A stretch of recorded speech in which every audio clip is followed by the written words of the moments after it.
Welcome to part 2 of Masterclass Neurotheology, session 7, part 2.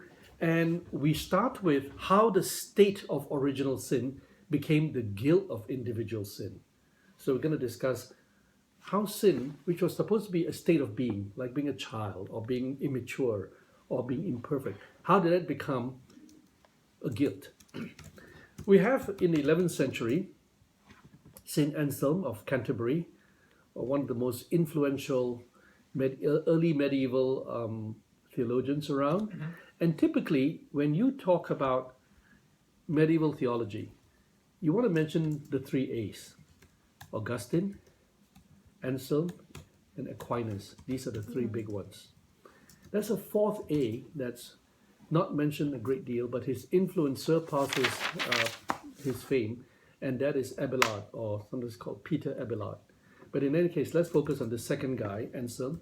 Anselm continued Augustine's notion of sin, but he thought that each soul inherited culpability for want of our original endowment first lost by Adam. So let me explain this a bit. In the early Middle Ages, there began the idea that Adam was the name of a person. This was before modern paleoanthropology, before we discovered fossils of humans millions of years old. But it was assumed that Adam in the Bible referred to a distinct male person called Adam. And he wasn't born, of course, he was created directly by God. And in the creation by God, God gave him a perfect brain or perfect mind. And because of this, he had perfect knowledge. He had knowledge of the world. It's like an encyclopedic knowledge. But because of his sin, in the fall, he also had an intellectual fall. And in the intellectual fall, he lost knowledge of everything that he was supposed to know. So it's like the destruction of the Alexandrian library, that sort of thing. A depository of the world's knowledge was gone forever. This came about when? This is in the Middle Ages. This is in Anselm? Europe. Yeah, Anselm developed it into a doctrine. Anselm was instrumental in formulating what became known as the forensic theory of atonement. We had it last week. We discussed forensic theory, right? Forensic simply meaning like a legal way of looking at God and salvation. Anselm created a new way to think about the drama of redemption by reformulating the conciliation between God and humanity, not in terms of a transaction between God and Satan, but between Jesus and the Father. So before Anselm's time, the whole idea of what is salvation was between God and God's enemy, Satan. By Anselm's time, he changed the whole formulation where salvation is all about what's happening within the Godhead of the Trinity, Father and Son. This alone should sort of disturb you, shouldn't it? Like, how can a doctrine change so dramatically in a period in time in history? And no one told me about this. Well, I'm telling you now. So this is what happened. Meaning, if you were living before Anselm's time, when someone asks you as a Christian, what is salvation all about? You're supposed to say, it's about the cosmic battle between God and God's enemy, the devil. If you live after Anselm's time, the answer should be, it's about Jesus and the Father. The Father demands, as his right, some kind of sacrifice, and Jesus is the sacrifice. So that's how it worked out. It's a legal institution, a requirement. It's a payment of a debt, so to speak. Let me mention a bit more about the first, what is called the loss of Adamic knowledge. The Adamic knowledge loss was, I don't know where the book is, but I think Michael and even Charles and Susie, do you remember you did a course with me on anthropology, where we discussed a single book, Peter Harrison. Do you remember the name, Peter Harrison? So in that book, we discussed, Peter Harrison is an Australian professor of philosophy of science, and eventually went on to do theology, and became the first professor of science and religion at Oxford University. And his book that took him almost 20 years to write was trying to understand how the early church understood the role of Adam and the emergence of science. And the emergence of science in Europe was an attempt by the church to recover what they thought was the loss of Adam's knowledge. Remember Adam's knowledge? Adam had perfect knowledge. And because of the sin, he lost it.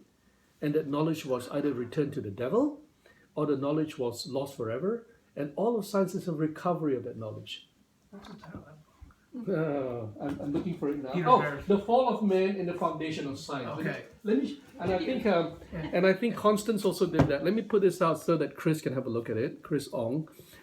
This is one of the most remarkable books. Now you can tell. Normally, Cambridge University has the most expensive books, and if I were to buy a Cambridge book hardcover, you know it's good. It means I can't wait till it gets a softcover. I want it now. So I got this out, and for those of you who studied with me some years ago, this was 3-4 years ago, I tortured them by making them read this book. And this was one of 4 books we read, if you recall, in the master class. Do you remember this book, Susie? Yes. And I remember Danny said, "Oh my God." I said, "Yeah, keep calling God.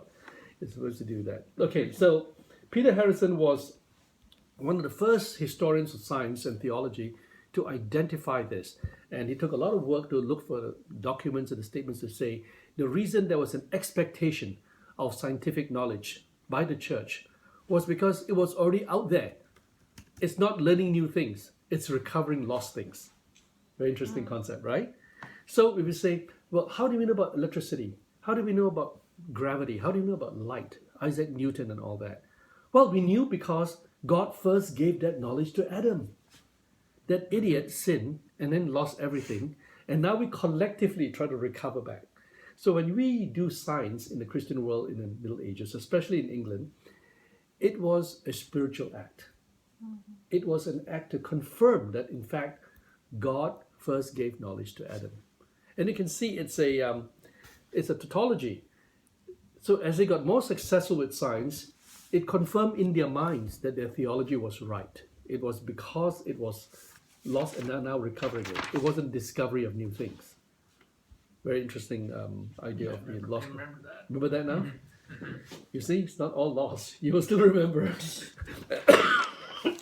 And that's why I said to you guys, I haven't set the dates yet, but when it's done, there'll be an improved version next year, and you should do Berean again, because it's not easy to remember that kind of massive information, right? But you will after a while, you'll recall. So let's look at the next slide. By the 19th to 20th centuries, 3 German-speaking people were very involved with the development of the doctrine of sin that shifted it to a more modern perspective. And the names are Rischel, Barth, and Pannenberg. In German theology, began to reduce original sin to individual sin by this period in the 19th century. And by the 20th century in Switzerland, Karl Barth rejected inherited sin, which he considered an unfortunate mistake due to erroneous exegesis of Romans chapter 5, verse 12, and Psalm 51:5. Can you look for Psalm 51:5, somebody, and have a quick read? Barth was concerned that inheritance erases culpability. So what was Barth concerned about when in Basel? He was very concerned if you think of sin as something you inherit, then you don't take responsibility for sin. You say, well, what can I do? I inherited it from my parents. So he was very concerned about this, and he wanted to remove the idea of inherited sin. Yes. Surely I was sinful at birth, sinful from the time my mother conceived me. Okay, so from the psalmist writing that, it became a doctrine. Now, for those of you who studied with me on the book of Psalms in Project Timothy many, many years ago, you'll recall the book of Psalms is the only book that's not from God, if you recall. It's the only book of humans speaking to God, but not God speaking to us. So whatever you do, the last thing you want to do is to build a theology of the book of Psalms. But that's what happened. And it still happens today, right? We read Psalms and it says, well, it says in the book of Psalms, therefore. But in fact, Psalms is the only book where humans express to God their despair, their lament, their praise. And the third person who died just 3 or 4 years ago is Wolfhard Pannenberg from Munich University, regarded as one of the great stalwarts, and he was, along with his friend, Jürgen Moltmann, who's still alive today. These were considered the greatest theological minds alive by the end of the 20th century. Pannenberg states that today, original sin has largely been displaced by the sin of the individual in a social setting. Remember I mentioned structural sin earlier on, the social setting thing? That all came from the German-speaking peoples.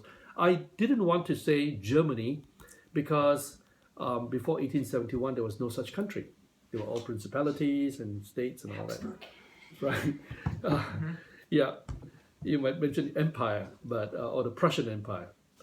Okay, so Pannenberg says, since mediation through social relations between individuals is what's really important. It is a social nexus rather than society per se that is deformed. So for Pannenberg, sin is a deformation of society. Very interesting way of looking at it. Rather than individual being distorted, it's society being deformed. Why? Because we have misunderstood the idea of relationships. We have taken each other for granted. We have stopped learning to love each other, but we begin to use each other. So we say things like, and I'm very careful how I use this because I'm not suggesting somehow modern networking is a bad thing. But we do have these ideas. Well, let me go to that party because, you know, the right people go there from Wall Street or Hollywood or whatever. We can network and we can improve our chance to get a good job. That kind of networking strategy can overtake the idea of relationships. And before long, you can start thinking of people in terms of how are they advantageous to me, which normally means economics. Pannenberg wants to argue we should think of it this way. How can my association or my friendships help me in my spiritual quest? That is a lot more important than pure economics. So something to think about, right? I myself have been quite influenced by a lot of Pannenberg's work, partly because he is unusual in that among the great German thinkers from the 19th to the 21st centuries, he is more, I used to say evangelical because that meant something. Today it means more fundamentalist, but he was more evangelical than most in the sense that he took God seriously. He took personal faith very seriously. He even though he criticized how the Bible is misinterpreted, he spent a lot of time discussing Bible. And more importantly, he was very familiar with the sciences, which is a very rare thing in theology. So Pannenberg grew a lot of attention when he was very, very young in his 20s by none other than John Stott himself. Surprising. So in the 1960s, John Stott, who is an evangelical pastor, missionary, evangelist, but not a scholar, identified this young man in Germany and said, watch out for his works. He's blessed with an incredible mind, a very, very fertile mind who can think at so many levels. And as it turned out, he became one of the great thinkers. So just to mention the trajectory from Paul to the 5th century Augustine, 11th century St. Anselm, and then 19th century Ritschl, Bard, and then Pannenberg in the 21st century. He died about 3 or 4 years ago. And for those of you who are interested, before he died, he published his life's work, and it's called Systematic Theology, volumes 1, 2, and 3. Oh, it should be there somewhere. There, I moved it around. Well, not to worry, you'll know the name Pannenberg. I'm not suggesting you buy the books, but just to say that most of the great thinkers spend a lifetime writing. There we go. Grain, where Ling Mei is looking at, right in front. One level up. Do you see systematic theology? Right hand side.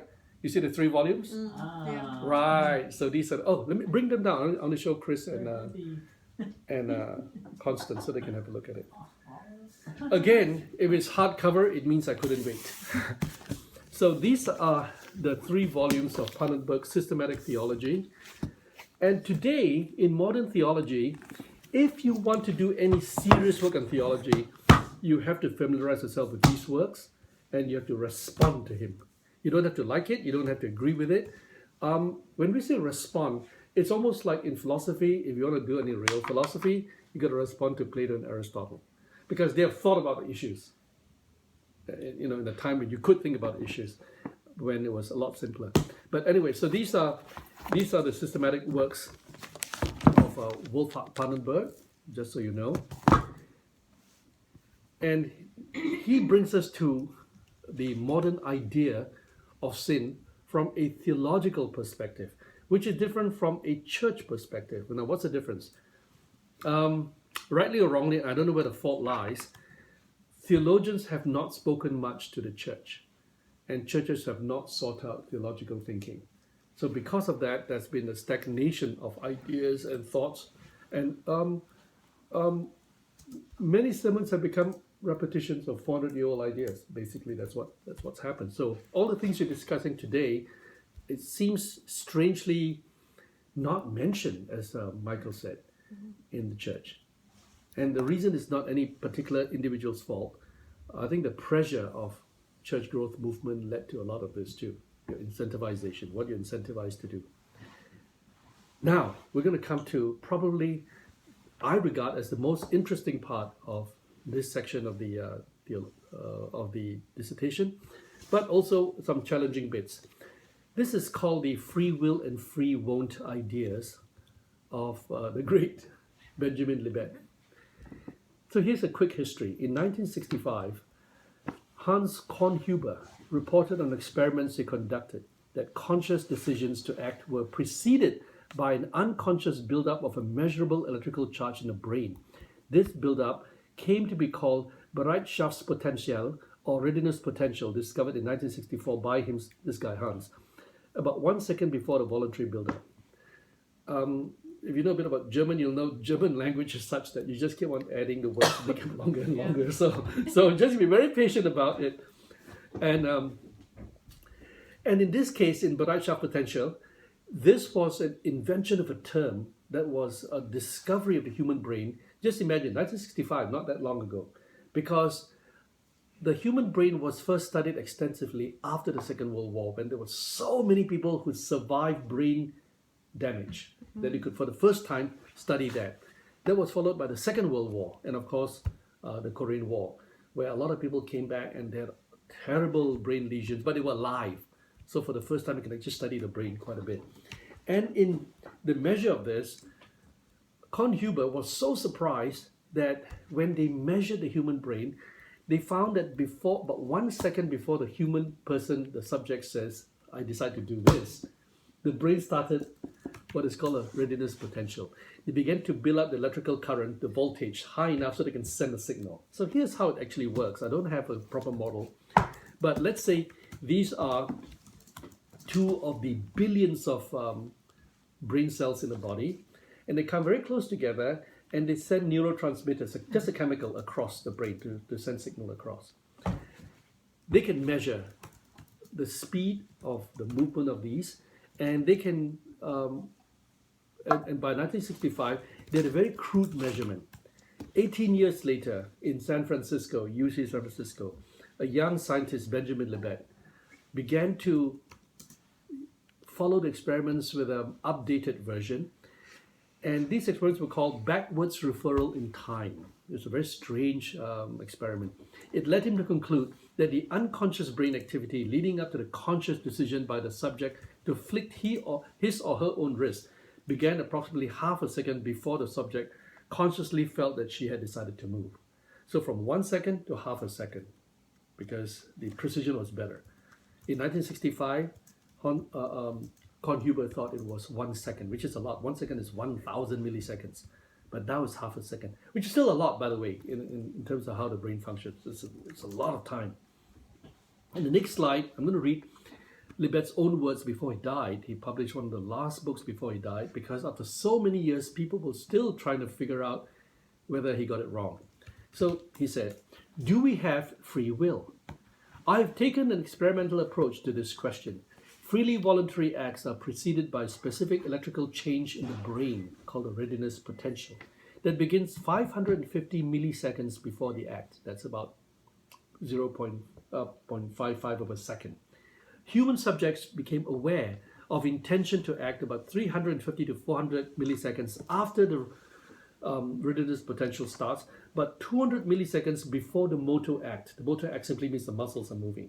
So from the time the brain is geared up and it's like charging, getting ready, to the time it actually moves, there's a window of 200 milliseconds, which is a huge amount of time. The volitional process is therefore initiated unconsciously. This was a shocking thing. But the conscious function could still control the outcome. It can veto the effect. Free will is therefore not excluded. These findings put constraints on the views of how free will may operate. It would not initiate a voluntary act, but it could control performance of the act. The findings also affect views of guilt and responsibility. So he was aware that his work will be highly controversial in the area of religion, for example, morality, in the legal areas. Do you put a person in prison for something that he didn't generate as a desire? But deeper questions remain. Are freely voluntary acts subject to macro-deterministic laws, or can they appear without such constraints, not determined by natural laws and truly free? Now, at this stage, let me just quickly say this. He's not saying that every act you have was preceded by a subconscious. That's not the point. He said there are some cases. And all you need is, if it's just a single case where your decision of the body to act was initiated pre-consciously, that's enough of alarm bells, because they say, what else is there? Is this an excuse to say, I didn't do it, my brain made me do it, that sort of thing, right? So a pain response is excluded. So Pain response is because it's not a conscious it's much act. faster. Yeah. Yeah, it's a response. Okay. Now, if you have your slides with you, I put some slides in to have a look at it. So get to that bit. I'll send to you. Readiness, potential, and the conscious wish. So here, and that's a picture of Libet himself before he died. The readiness potential precedes the conscious wish, published in 1983. So here is a clock time method. The light revolves in 1 out of 2.56 seconds. Finger moves, and they note the first awareness of a wish to act. So they ask the subject, when you turn, let me know when you decide to choose this or the other, to tap or not to tap. The timing of voluntary spontaneous acts, awareness of the wish to act is 200 milliseconds. Readiness potential to the awareness of wish is 350 milliseconds. So together it forms 550 milliseconds. Free will does not initiate but can control. So there's a question mark I put in, right? And in this chart, the next chart, the question is, who is in charge? The experiment seems to challenge the notion of free will. People are asked to note the exact time on an ultra-precise clock when they first decide to press a button. Electrodes on the scalp reveal activity in the brain about half a second before they are conscious of the decision to press. You can see the chart, the resting potential, the first stirrings of the brain. The subject becomes aware of a decision to press about 200 milliseconds before time equals 0 when the button is pressed, and then it stabilizes, right? So that red chart is a measure of voltage. The human brain is full of electrical energy, constantly spiking back and forth, back and forth. So, next slide. What? No free will? This seems to be in conflict with the idea that all physical events are caused by other physical events. Libet inferred this electrical blip in the brain to be perhaps a spark of free will. And by the way, if you know more details about the experiments, in the notes I'm going to send you, will be like, I think it's 29 pages of dense notes. You'll have the details of the experiment. So it's all there. And it's very public knowledge nowadays. Wikipedia has a lot of very good accounts and beautiful charts about the famous experiments. Of course, it is possible that the will took place before the subject could identify and act upon it, since verification of a subject's will depends on his proclaiming it. So here's my question for Libet. That you can measure the brain potential at 200 milliseconds before he decides. It's not the same thing as you can measure everything that can be measured. Our instrumentation is still very very limited and very crude. So that's not to say that the subject could have begun to verify, but he didn't identify it. Experimental and technological limits notwithstanding, if this can be further substantiated, it opens the door to an inference that the choice may be determined by the brain before the mind acts upon it, making free will illusory. So this is notice I use the terms very carefully. The brain determines, the mind acts. What is the difference between the brain and the mind? The brain is the biological substrate, the mind is a function of the brain. That's all it is. Okay, so in the way that the brain thinks. So thinking is a function, but the brain is the stuff. So we don't say things like, can you give me your think? nothing to give. Can you give me a brain so I can see what you're thinking? Okay, so mind is like thinking. What about free won't? So this now became something that was presented by V.S. Ramachandran, a professor of neuroscience, down the road in UC San Diego. UC San Diego is now like the ground zero of the studies of this sort of stuff, consciousness. A more likely answer may be that the choice is made freely, but not consciously. So it's not that we don't have free will, it's that we have unconscious free will. Unconscious inference may be operating in choice, as it does in perception. The observed delay between a decision and the awareness poses a moral question. If the electrical impulses in our brain signal decision making, so that we decide before we become consciously aware of our will, can we be held responsible for our decisions? Do we really have free will? Because the question is then asked, if you decide to kill somebody, but well before you are aware of your decision to act upon it, the brain is primed to get there. The question is asked, who primed the brain? Since there's only you, there's no one else, or at least we are led to believe that we are a unified consciousness. In his own interpretation of the results, Benjamin Libet found room for the operation of free will in the form of a power of veto. Libet himself was uncomfortable with the results because he's a human being like everyone else. He said, wait a minute, surely we must have some kind of free will, otherwise are we all robots? Why am I doing this, he asked.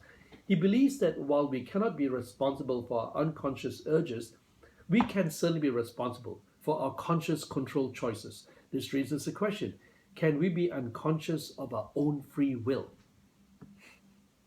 Comments? Can we be unconscious of our own free will? You mean in terms of acting with societal norms and against your own will? Any kind of will. Any kind of will. We're not talking about sin now, right? Just talking about free will. Can you imagine cases where you do something freely, but you're not conscious that you're doing it freely? So, Okay. Totally. Like what? Give me examples. I don't know. I've heard some people do these sociological experiments where they're trying to get people to like not litter. Okay. But they found out people can be primed to not litter. For example, they did an experiment where they're saying signs do not litter, but the difference is in certain cases the alley had graffiti, other cases the alley didn't have graffiti, and they found out in this situation where the alley has graffiti, people would litter more than without it. Okay. So it seems to be putting that graffiti does affect people. Subliminally. Or influences. Yeah. Illusionists do a lot of that. Magicians and all that. They prime your brain to pay attention to something and not attention. So that's misattention. No, but it's just somehow seems people seem to choose to litter less if there's no graffiti. Right. But if they do see graffiti, they seem to choose, they don't care. They just it justifies it because the broken window principle of Rudy Giuliani in the old days. Well, yeah, something like that. Right. If you go to a place where the broken windows are not fixed, you have less respect for the location and you feel it's okay to litter. But if you go to a nice polished place in World Trade Center 4 and everything is perfect and new, you don't feel good about littering somehow because it commands more respect from you. Michael?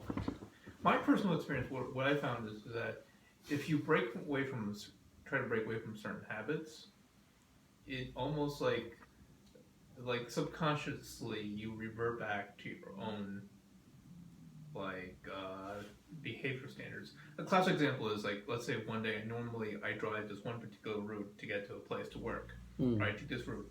But one day, another particular day, I had to take a different route. But all of a sudden, I find myself, I got in the freeway when I shouldn't have because I'm supposed to go in the opposite direction. And I find myself doing that. Driving is a classic case. Right. Because of muscle memory, right? You do the same road all the time, and then you're not consciously saying, I'm going to change gear to the fourth gear, to the fifth gear. You just do it. Right. And before you know it, so it passes the test, right? It's a free will. You did it. No one else made you do it. Right. But you were not conscious. There's even more serious cases than that, like people who've been incarcerated feeling like they're still trapped even when they get out. It's interesting. This happened to me when I had my car broke down when I was living in California, and I didn't have a car for like number of months, and it was hard getting around without a car. In the public transportation was just awful. And then I got a car, and I remember this. I got sick one night, and really needed to go to the store to buy some medicine. And my car was there, but I could not, in my head, like, I was like trapped inside my house. Couldn't get out because like I had felt for like 4 months that I didn't have a way of getting out of the house after a certain time. It was the weirdest thing. Even like, though you have a car even now. though I had a car, it was I will never forget that. It was such a bizarre thing. It was just like I was like trapped until the next morning. So the brain is a very interesting instrument, Twisted. right? You're not in control as much as you think you are in so many different ways. So there's consciousness, there's subconsciousness, and there's unconsciousness. And there are sort of boundaries that are very porous between all three. So consciousness is where we say, I have full attention at every instant in time. I know what is happening in my surrounding.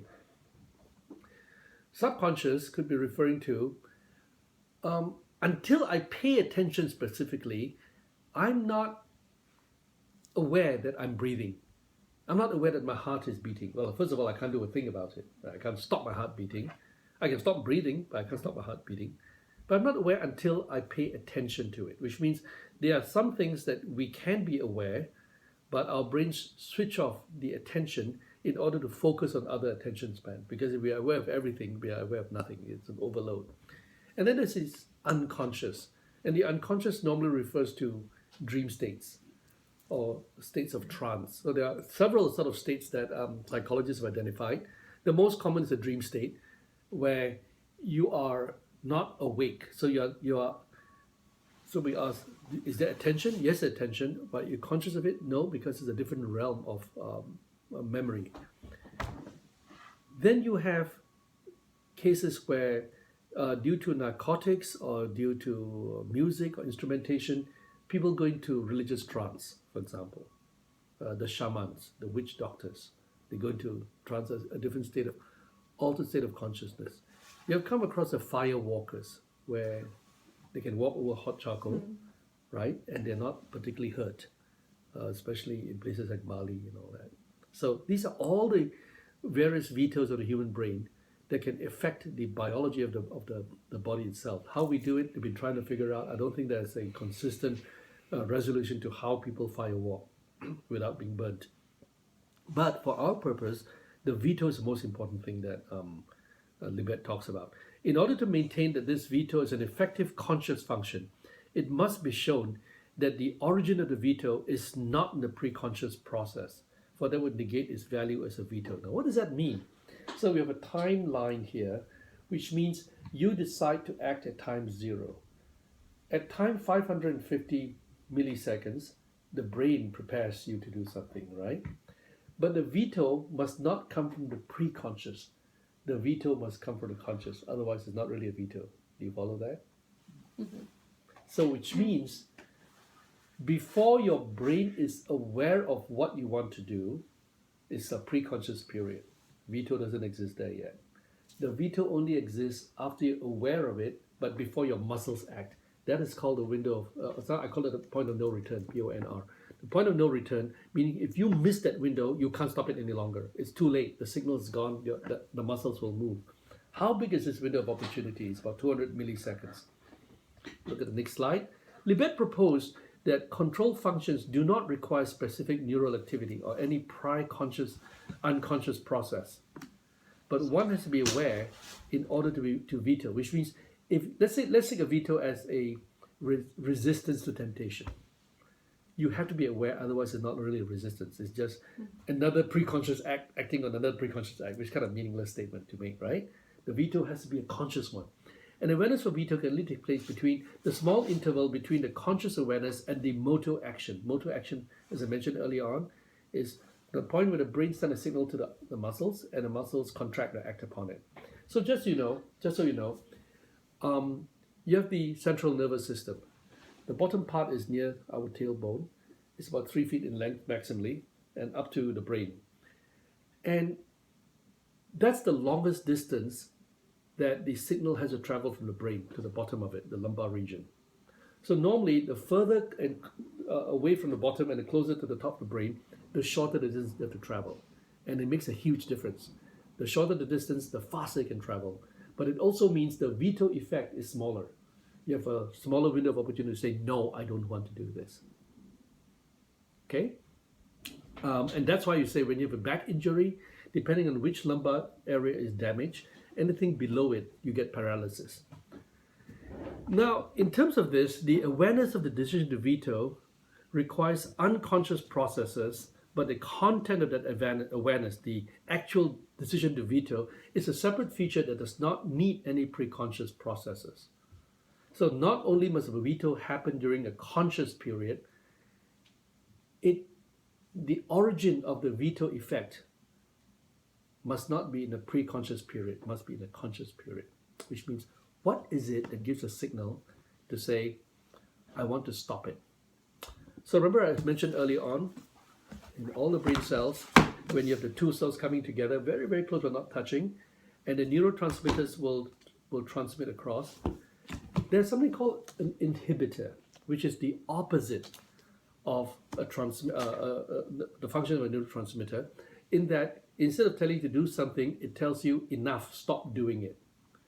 And we discussed this 2 weeks ago when we talked about people with epilepsy. Epileptic problems are when the transmission of the veto effect is insufficient and the person does not stop, so they keep on flexing the muscles to the point where they get into epileptic shock. And we see it as the person's movement is uncontrolled. The uncontrolled movement is because the inhibition does not take place. So let's get back to the veto effect. The minimum amount of time required for an effective veto of a motor act is less than 200 milliseconds that's available. Even the lower interval of 150 milliseconds registered is sufficient, since only the final 50 millisecond marks the point of no return. So you'll see in the slide, the PONR, point of no return, meaning let's say this is the length of 200 milliseconds, the window where you can say, no, I don't want to do this. You actually have all the way to about 50 milliseconds before the actual act to say stop it. So it's very interesting. You might ask the question, electricity in a vacuum travels at an incredible speed, 186,000 miles per second. Why does it take that long to travel in a human body? Right? Why is it so slow? Well, that's a good moral reason. It gives you time to say no, the veto. If it travels anywhere near the speed of light in a vacuum, there's no chance for you to veto. No way at all, right? So what happens in the human body is quite amazing. And you may call it God created it. You may call it evolutionary processes are just amazing. In many parts of our body, there are two signals that are sent to the muscles. One is electrical and the other one is chemical. The chemical one is a lot slower. And the slow chemical one is to give you time to process, to make a judgment. Do I really want to do this? As Charles mentioned earlier on, pain responses tend to be highly electrical because you don't have time. If you have a lot of pain in the body, a spike hits you, you can't say, well, was that painful or not? You just get out, you move, and then after a few microseconds, you realize you're running. Why am I running? Oh, because I must have felt some pain somewhere. So fear response and pain responses are very, very rapid. Even so at this point, the point of no return, the primary motor cortex activates the spinal motor nerve cells and through them the muscles. During this final 50 milliseconds interval, the act goes to completion with no possibility of being stopped by the rest of the cerebral cortex. That means the last 50 milliseconds, no chance, can't stop it, it's too late. Sometimes you have this premonition of it in your mind, in your dreams, for example. You shouldn't do this, but you started jumping off, and then before you know it, you say, no, stop, it's too late. And then the horror hits you, right? The point of no return. Have you come across that in the dream? And people have asked, why do we have these crazy dreams? Well, part of it is because the early humans were arboreal, they lived on trees. And in order to survive, your brain is primed so that if you lose your balance and you're about to fall off a tree, they go into this rapid mode where the fear hits you and you grab onto anything but fall down. You don't want to fall down. However, the experimental result is limited to a veto of an act planned to be executed at a present time. It could not be done for a spontaneous veto. Thus, 300 milliseconds after registrable brain activity, I think that's our dinner, the first appearance of conscious will appears. In the slide, you see this FACW. Let me rephrase that. The first appearance of conscious will. That's 150 milliseconds. After that, the point of no return is reached. Sorry? Danny? Yes, he's tasty. Oh, what's he doing here? He's not dinner. Yes, he's coming for dinner. Okay. Yeah. The veto window can last as long as 150 milliseconds, interval between the first appearance of conscious will and the point of no return. Okay, I've read through a lot of stuff, okay, this slide. If you even basically understand the general thing, you're doing extremely well. So don't feel bad if you didn't understand it, okay? But now's the time to ask me questions on this little experiment. So, I'm sorry, so this, the action, sending the signal, is that chemical or electrical? Both. Oh, okay, so when we like tell my hand to pick this up, Right. that is Inside the cell itself is normally electrical. okay. But from cell to cell is chemical. Oh, I see. So They it's send a a transmitter. hybrid. Okay, okay. Yeah, so for example, you are a cell and I'm one cell. In between us is space. So if I want to send you something, I'll use a lot of this. There we go, you just said it. Now you say, oh, that's what it means. You now release it so I can reuse it. Okay. But throw another one now. Now that he's got one. Yeah. Yeah. So now I'm going to throw. Yeah, Okay. throw a couple. Yeah. I keep throwing. Yeah. Okay, and then once you receive it, you send a signal. Okay, I got it. Then I stop. Do If I send don't the get same- your signal, Okay. it'll be epileptic. I'll keep on throwing more and more. And normally about 10,000 a second. That's a lot of these chemicals going around. So you can see But why. it's the why electricity turning itself into chemical. Is that what it is? no, the electricity sends and then it signatures the chemicals. It primes the chemicals because the chemical itself is electrical too. It's an ionic charge, which means it either has less electrons or more electrons. And you don't have electrons, you want to stabilize. You tend to want to go where there are enough electrons to stabilize it. So does the electrical get there first if it's faster? Yeah, it gets gets there there first. first? It gets there first, yeah. It depends on which type of signal. Like I said, if it's a pain signal, they don't even bother waiting for the chemical. You better get out now because it's an emergency. You want to do this. So what do I do between the electrical and the chemical? You think through, should I want to do this? The brain can Okay. make a judgment. Right, that's what the front of the brain is, the prefrontal cortex. It's where the judgment is being evaluated. And for lower animals and reptiles, they don't have this evaluative function. They just act. So you notice about the crocodiles, right? You put something in, they just snap. They're not thinking, is that food? They just snap.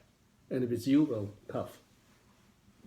Don't put anything between gotta the be jaws fast. of a reptile. So in the experiment, if they change the wrist movement, Right, so this length of time, to an eye flick, right. which should be faster, does that give it enough time to measure? Is that why you picked a hand movement versus a...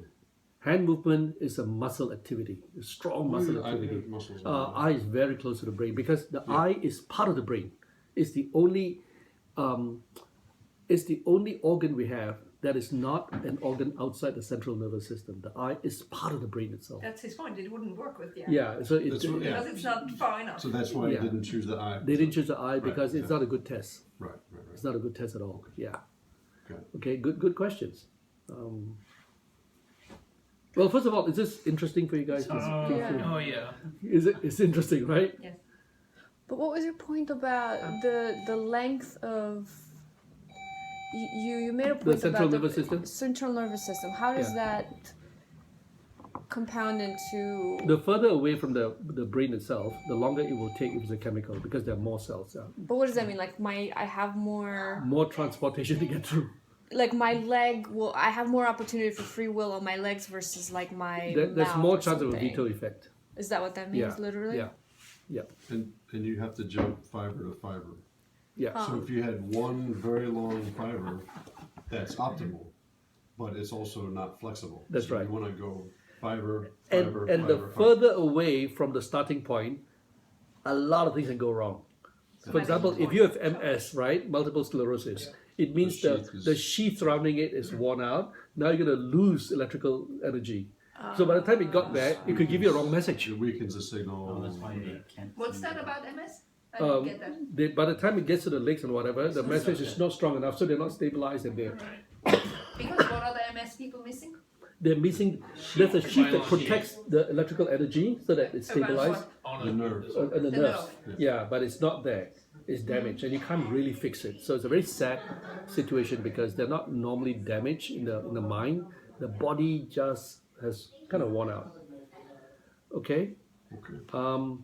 Okay. So let's move on to the implications of the Libet experiments. I'm just going to read this. We have the slides with you. Both free will and free will are mental functions of the brain. There are three assumptions to be made. So this is my critique of the experiments. They're not perfect. We need to be aware of it. Yeah. The first assumption, the measurement of precedence in brain activity signals registration of causation. This assumes that the error of causality is from the brain to consciousness and not vice versa. Error of causality simply means which one comes first. Right. The assumption to make is consciousness, brain to consciousness. There's no reason why it can't be the other way around. So for example, if you believe in God and you believe in the fact that we are more than just our biology, that's a spiritual element to our existence, right? There's no reason why the starting point is not the brain. It's in fact something metaphysical, say like God's connection to us. We don't know what the connection is. It's so amorphous right now. Number two, the assumption that volition is electrically measurable to the brain, in the brain. What if it's not? What if your will is not fully easily measurable? Right now, measurements are very, very crude. It's just voltage, mostly voltage, like a battery, right? Number three, free will is consciously achieved. But what if it's not? What if free will is not a conscious achievement, but a subconscious achievement? We know so little about the subconscious world. So today, sleep studies are very, very important. We want to know what happens to the mind when it's sleeping. In fear conditioning studies here at NYU, some animals express fear without feeling afraid. Now, here's interesting, right? There are animals who can express fear without feeling afraid. And you say, what are you talking about, Ron? Which means they react to a fear response, but they are not fearful. They're not terrified. And we measure fearful by heart palpitations and a sense of, they do strange things and they panic and they try to go to the wall. This type of unconscious inference and perception may also operate in decision making. It is therefore possible for unconsciously initiated volitions to be invisible to electrical registration, too weak to be detected. So there's an issue of how strong our instruments to detect very, very micro voltages. 1 million, 1 billion, 1 trillion. They are still voltages. So you're saying some of these... Instrumentation limitation. So we're only looking at one category of things. Right, and only if it hits a threshold. Right? Because it's a longer That's duration right. thing. That's right. It is therefore possible for unconsciously initiated volition to be invisible to electrical registration. We do not always consciously initiate regulation's potential in our neurons in preparation for an act. We may well possess a control of it. Okay, next slide. Despite the chemical conditioning of our brains, cognitive judgments possess the capacity to perform morally by vetoing impulses initiated unconsciously but performed deliberately. Libet's experiments suggest that we can neurophysiologically veto our unconscious urges so that freedom may be defended on biological grounds. We are responsible for our conscious controlled choices, not for unconsciously initiated urges that precede our conscious decisions. The level of control that each of us possess depends, of course, on the quality of brain function we enjoy at our age, as we age, and when we suffer dementia, either congenitally or through adult trauma, which means as your brain gets older, the functions get weaker and things do go wrong. So from a theological perspective, we're asking the question, is theological sin judged also according to age, also according to brain function probabilities, also according to being born with a defect or suffering adult trauma, accidents? Our capacity for volitional accounts for the biblical claim that we are personally responsible for volitional sin. The moral mind consists of the freedom to veto volitions generated by biological possibilities.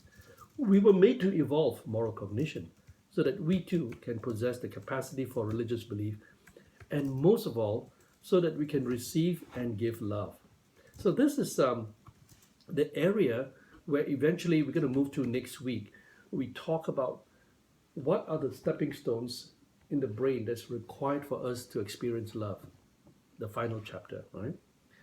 The other slides coming up, there's one on you'll see this chart on determinism, indeterminism. Don't worry about that. That is for those of you who says, hey, what does free will mean? I just want to show you how complex the whole thing is. This is a chart, okay, on free will. Now we go to the conclusion. There's no free will. Sorry? Conclusion, there's no free will. Yeah, in the conclusion, the issue of personal responsibility in moral cognition was our case study in our post-foundational approach to seeking convergence in an interdisciplinary dialogue. By considering both theological and biological perspectives in the matter of conscious volitional sin and conscious volitional repentance, we concluded that a fresh exegetical and hermeneutical approach to both the Old Testament text on the fall and the New Testament text on sin and repentance is necessary. So here's my clarion call to theology. Let's fix our Old Testament, New Testament understanding. The Bible wasn't written at a time when we understood the brain better. Or if you're serious about compassion for those with brain damage, then you cannot be so blind as to simply say, well, the Old Testament didn't say it, so therefore it's okay. In fact, it's a very cruel way to understand God. A theological doctrine of nolition is crucial in an evaluation of conscious free nil for an updated doctrine of sin. So what am I doing in this dissertation is to really try to break the whole stranglehold of original sin and other forms of sin, to force the church to reconsider how we define sin. So here are 4 implications. This is the last slide, 7.4. The doctrinal evolutions of morality, atonement, and sin show the geohistorical contextualization of theological standards. What does that mean? If you did the entire masterclass, you will know we look at 3 major doctrines and how each of them evolve: morality, atonement, and sin. The fact that they evolve means that the meanings of each term changes according to when you were born and where you were born in this planet. Everything changes if you take that into account. Number 2, the Genesis text described the evolution of moral cognition as the impulse for creation continua of humanity. Humanity is continuously being created in that sense. It's evolving. Paul did not intend to proclaim a universal inheritable sin. That's a misunderstanding from Augustine on. The key to understanding sin lies in separating the nolitions of existential, structural, and personal sins. Number 3, preconscious retrocausation. That's the Libet experiment, right? Diminishes free agency, but the brain can veto and control initiatives. Therefore, we do enjoy freedom of will. Number 4, inability to form moral cognition due to infancy or diminished mental capacities. Infancy meaning you die when you're still quite young, right? A child. Inhabit a spectrum of culpability, from absolute non-guilt to gradations of guilt within reasonable cognitive self-control of self-discipline. So, next week, we're going to go into the self-discipline issue. We're going to find some test cases, especially by Oliver Sacks, who died recently, where he found a surgeon in Denver who practices surgery, flies an aeroplane, and suffers from Tourette syndrome. And you go, what in the world? How do you do that? And his basic answer was, if I know I can get away with it, I will act out. But if I know I can't, because lives are concerned, I will control my functions. Anecdotal, but shocking that this actually happened. Okay, preview of session 8 and 18. In the next session, we shall observe that a kenotic theological doctrine of moral cognition with a soterial view of atonement best distinguishes existential and structural sins from personal sins of volition and nolition. Do your homework, find out what kenotic means. Okay, Wikipedia, and you have an idea what kenotic doctrine means. We shall introduce cognitive nolition as a neurological moral veto in the brain. The significance and implications of kenotic theology includes a new articulation of soteriology, meaning salvation, with implications for jurisprudence, law, medicine, sociology, and the neurosciences. Okay, I think it's time to eat. So, any questions before we say goodbye to our friends in online How function. recent are these studies? Well, you can see, Libet was 1982, is no kidding, all the way to 2008. And So it's very, very recent. are they still ongoing? Yeah, but no one has yet been able to break it. Every experiment has shown that this is the case. So no one really argues about it now. They just don't know how to explain it without going spiritual. You can imagine this is very disturbing for everybody, whether you're religious or not religious, because of the assumption of free will. Okay? But it's a hugely hot topic on consciousness. Okay, well, if not, I'll see you guys on the 18th December.